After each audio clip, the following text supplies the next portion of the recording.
ৰাইজসকল সকলো দৰ্শকসকল অহা 1 ছেপ্টেম্বৰৰ পৰা আমাৰ এই বাবাৰ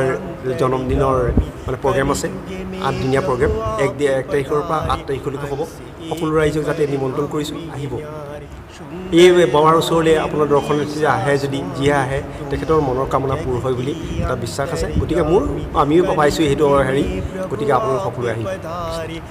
ফ্ৰেণ্ডছ আজি মই লৈ যাম আপোনাক এনেকুৱা এটা ঠাইলৈ যিটুকুৰা ঠাইলৈ গ'লে আপুনি পাহৰি যাব সকলো দূৰৰ যন্ত্ৰণা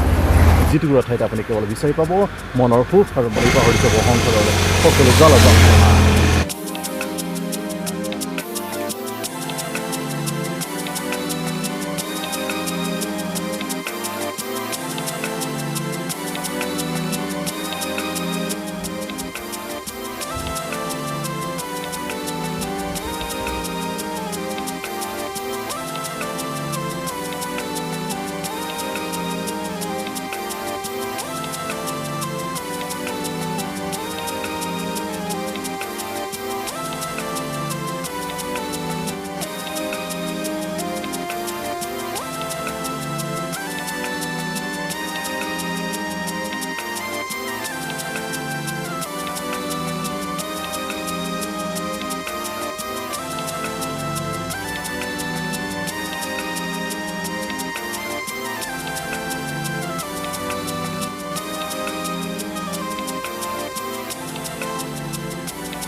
এয়া আপুনি মন্দিৰৰ তলৰ ভাগে দেখিছে মন্দিৰ দুভাগত বিভক্ত ওপৰ মহলাত আছে এভাগ মন্দিৰ আৰু তলত আছে এভাগ মন্দিৰ বলকচোন এতিয়া আমি আপোনালোকক ওপৰ ভাগ মন্দিৰ দৰ্শন কৰাওঁ ফ্ৰেণ্ডছ মই এতিয়া উপস্থিত আছোঁ বাবা ৰামদেৱ ধামত বাবা ৰামদেৱ ধামৰ মন্দিৰ আজি আপোনালোকক দৰ্শন কৰাবলৈ লৈ আহিছোঁ মন্দিৰভাগ ইমানেই সুন্দৰ যে আপুনি যেতিয়া ইয়াত প্ৰৱেশ কৰিব আপুনি এই মন্দিৰত প্ৰৱেশ কৰাৰ লগে লগে আপুনি পাহৰি যাব সকলো দুখ যন্ত্ৰণা আপুনি সংসাৰৰ জল যন্ত্ৰণা পাহৰি আপুনি নিমগ্ন হ'বলৈ বিচাৰিব কেৱল নাম কীৰ্তনত এই মন্দিৰত আপুনি পূজা পাঠ কৰিব যদি বিচাৰে তেতিয়াহ'লে আপুনি আহিব লাগিব ৰাতিপুৱা ভাগত আৰু নহ'লে হয় 4 বজাৰ পাছত কিন্তু মাজৰ সময়ছোৱা মন্দিৰ বন্ধ থাকে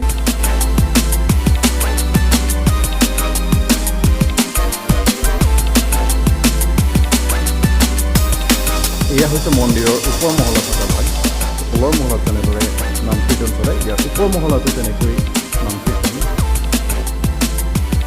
সমূহ ভক্তগণে ইয়াত পূজা অৰ্চনা কৰিব পাৰে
নমস্কাৰ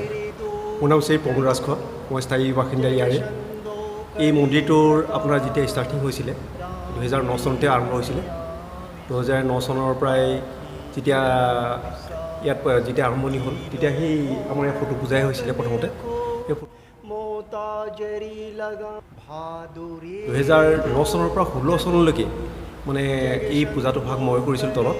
যেতিয়া মূৰ্তি আনিলে মূৰ্তি অনাৰ পিছত ওপৰলৈ মানে মূৰ্তি স্থাপন হ'ল তাৰ স্থাপন হোৱাৰ পিছত মূৰ্তিৰ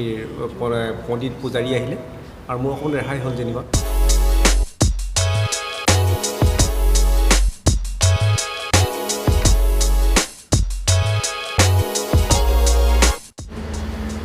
আপোনালোকে নিশ্চয় অনুমান কৰিব পাৰিছে এই মন্দিৰত কেনেকুৱা শান্ত এটা পৰিৱেশ বিৰাজ কৰিছে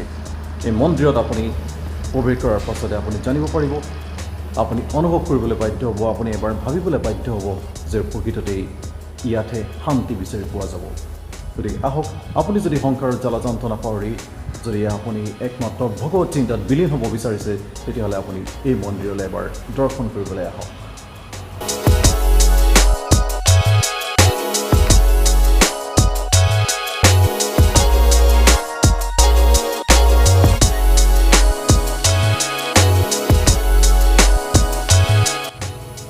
ইয়াত যদি আগবেলা 1 বজালৈকে পূজা পাঠ কৰা হয় আৰু পাছবেলা 4 বজাৰ পাছত পূজা পাঠ কৰা হয় গতিকে এই মন্দিৰতে লগ পালোঁ আমি এই মন্দিৰ ভাগৰ পূজা অৰ্চনা কৰা এগৰাকী পূজাৰী গতিকে আহকচোন তেখেতৰ পৰা এই মন্দিৰৰ বিষয়ে আমি অকণমান জানি লওঁ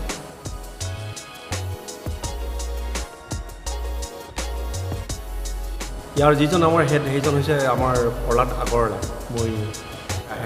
ইয়ালৈ আহে এতিয়া আমাৰ মৰিনী হওক যোৰহাট তিতাবৰ গোলাঘাট এইখিনি বিশেষভাৱে ইয়াত মানে আহে ৰাইজ আৰু বাহিৰৰ পৰাও আহে মানুহ ইয়ালৈ এনেই আমাৰ ওচৰৰ যিসকল ৰাইজকে ইয়াত যদি পূজা কৰিবলৈ বিচাৰে তেতিয়াহ'লে কিমান সময়ত আহিব লাগিব পূজা কৰিবলৈ আহিলে মানে আপোনাৰ 6:30 বজাত আহিব লাগিব ইয়াত ৰাতিপুৱা টাইমত আকৌ আপোনাৰ 6:30 পৰা আপোনাৰ 12টা বজালৈকে খোলা থাকে 12টা বজাত এতিয়া বন্ধ থাকে মানে তেখেতৰ সেই পদ বন্ধ বুলি কয় সেইটো পদ বন্ধ থাকে তাৰপিছত আকৌ 4টা বজাৰ পৰা খোলে 8:30 বজালৈকে আমি মন্দিৰত যিগৰাকী পুৰোহিত পাইছিলোঁ তেখেত আছে এজন অসমীয়া ব্যক্তি কিন্তু তেওঁ অসমীয়া ব্যক্তি হৈও তেওঁ হিন্দীত কেনেদৰে ইমান সুন্দৰভাৱে চালিচা পাঠ কৰে তেওঁ হিন্দীতেই সম্পূৰ্ণ পূজা পাঠখিনি কৰে হয়নে গতিকে আহকচোন তেখেতৰ আমি পূজা পাঠ সিহঁতে শ্ৰৱণ কৰোঁ भादुरेरे दो जनो जग छंदो करे प्रकाश राम देव ने आविसु राखी जो विश्वास लीलो घोरो नवन रखो मोताजरी लगाम सुंदर धाम रुनीसा स्वामी तुम हो जग की अंतर्यामी कलियुग में प्रभु आप पधारे अंश एक पर नाम ही न्यारी लीलाय परम पार तुम्हारी सुखदाता भय भंजन हारी निर्बुद्धि भी विदा पावे रोगी बिना हो जावे पुत्रहीन शोक संपत्ति पावे सुसे ज्ञान कर मौज मनाओ বাহ কি সুন্দৰ চালিচা পাঠ কৰিলে এজন অসমীয়া ব্যক্তিয়ে ইমান সুন্দৰভাৱে হিন্দীত স্পষ্টভাৱে তেওঁ চালিচা পাঠ কৰিব পেলাই আমি ভবাই নাছিলোঁ গতিকে তেখেতৰ চালিচা পাঠ শুনি পেলাই আমাৰ মন প্ৰাণ সঁচাকৈ জোৰ কৰি গ'ল গতিকে আপোনালোক আহক এই মন্দিৰ দৰ্শন কৰক আৰু আপোনালোকে মনৰ শান্তি লাভ কৰক